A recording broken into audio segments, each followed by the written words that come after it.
సమస్యల వలయంలో బల్దియా కొట్టుమిట్టాడుతోంది. అధికారుల పనితీరుతో నగర అభివృద్ధి కుంటుపడింది. అధికారుల నిర్లక్ష్యంతో పనులు పూర్తిగా ఆగిపోయాయి. ఇంజనీర్ల నిర్లక్ష్యంతో పనులు కనీసం ఒక్క అడుగు కూడా ముందుకు సాగడం లేదు. జీహెచ్ఎంసీ ఇంజనీరింగ్ విభాగం పనితీరుపై టీ న్యూస్ స్టోరీ చూద్దాం.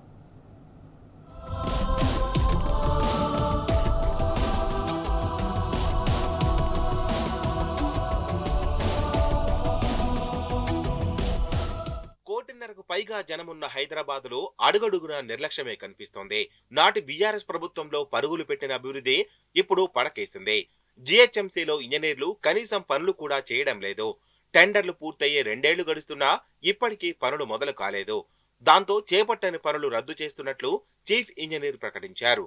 దీనిపై 3 రోజుల్లో నివేదిక అందించాలని ఆదేశాలు జారీ చేశారు.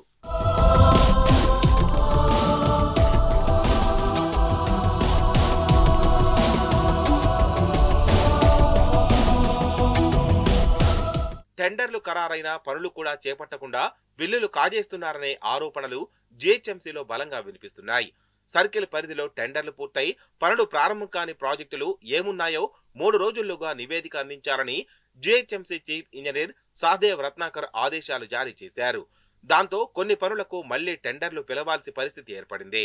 సుమారు 110 పనులకు సంబంధించి 100 కోట్ల రూపాయల వరకు టెండర్లు ఖరారైనట్లు సమాచారం.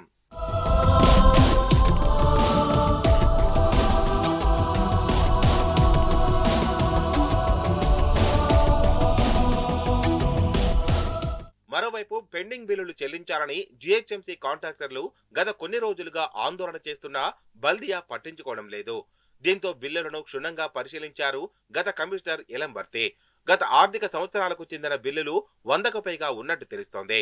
అయితే ఇన్ని బిల్లులు ఎందుకు పెండింగ్ లో ఉన్నాయి అని విజిలెన్స్ విచారణకు ఆదేశించారు. ఆ నివేదిక రావడంతో సుమారు 110 పనులకు 100 కోట్ల వరకు టెండర్ బిల్లులు పెండింగ్ లో ఉన్నట్టు తెలుస్తోంది. వాటితో చర్యలు తీసుకునే క్రమంలో నాటి కమిషనర్ ఎలంబర్తి బదిలీ అయ్యారు. నివేదిక బయటికి రావడంతో మరోసారి ప్రస్తుత జీహెచ్ఎంసీ కమిషనర్ ఆర్వి కర్ణన్ విచారణ వేగవంతం చేశారు. ఎస్ఈ, ఈఈ ప్రత్యేక నివేదికలు అందించాలని ఆదేశించారు.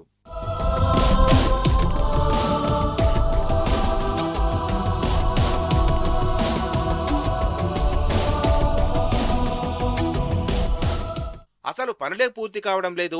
మరికొన్ని టెండర్లు పూర్తయినా పట్టాలెక్కడం లేదు. ఇంజనీర్ల నిర్లక్ష్యంతో పనులు మరింత జాప్యమవుతోంది. మరి ఈ విషయంపై జీహెచ్ఎంసీ ఏ విధంగా స్పందిస్తుందో చూడాలి.